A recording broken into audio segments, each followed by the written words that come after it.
The True Story of the Three Little Pigs. I'm the wolf, Alexander T. Wolf. You can call me Al. I don't know how this whole big bad wolf thing got started, but it's all wrong. Maybe it's because of our diet. Hey, it's not my fault wolves eat cute little animals like bunnies and sheep and pigs. That's just the way we are. If cheeseburgers were cute, folks would probably think you were big and bad too.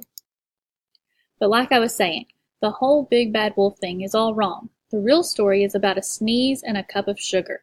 This is the real story.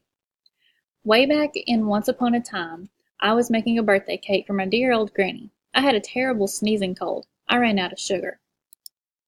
So I walked down the street to ask my neighbor for a cup of sugar. Now this neighbor was a pig, and he wasn't too bright either. He had built his whole house out of straw. Can you believe it? I mean, who in his right mind would build a house of straw? So of course, the minute I knocked on the door, it fell right in. I didn't want to just walk into someone else's house, so I called, Little pig, are you in? No answer. I was just about to go home without the cup of sugar for my dear old granny's birthday cake. That's when my nose started to itch. I felt a sneeze coming on. Well, I huffed, and I snuffed, and I sneezed a great sneeze. And you know what? That whole darn straw house fell down, and right in the middle of the pile of straw was the first little pig, dead as a doornail. He had been home the whole time. It seemed like a shame to leave a perfectly good ham dinner lying there in the straw, so I ate it up. Think of it as a big cheeseburger just laying there. I was feeling a little better, but I still didn't have my cup of sugar, so I went to the next neighbor's house. This neighbor was the first little pig's brother. He was a little smarter, but not much. He had built his house out of sticks. I rang the doorbell on the stick house. Nobody answered. I called, Mr. Pig, are you in? He yelled back, Go away, Wolf. You can't come in. I'm shaving the hairs on my chinny chin chin. I just grabbed the doorknob when I felt another sneeze coming on. I huffed, and I snuffed, and I tried to cover my mouth, but I sneezed a great sneeze. And you're not going to believe it, but this guy's house fell down just like his brother's. When the dust cleared, there was the second little pig, dead as a doornail. Wolf's honor. Now you know food will spoil if you just leave it out in the open, so I did the only thing there was to do. I had dinner again. Think of it as a second helping.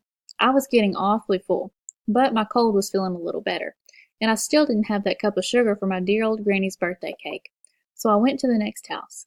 This guy was the first and second little pig's brother. He must have been the brains of the family. He had built his house out of bricks. I knocked on the brick house. No answer. I called, Mr. Pig, are you in? And do you know what that rude little porker answered? Get out of here, Wolf. Don't bother me again. Talk about impolite. He probably had a whole sack full of sugar, and he wouldn't give me even one little cut for my dear old sweet granny's birthday cake. What a pig. I was just about to go home and maybe make a nice birthday card instead of a cake, when I felt my cold coming on. I huffed, and I snuffed, and I sneezed once again. Then the third little pig yelled, And your old granny can sit on a pin. Now, I'm usually a pretty calm fellow, but when somebody talks about my granny like that, I go a little crazy. When the cops drove up, of course, I was trying to break down the pig's door, and the whole time I was huffing and puffing and sneezing and making a real scene.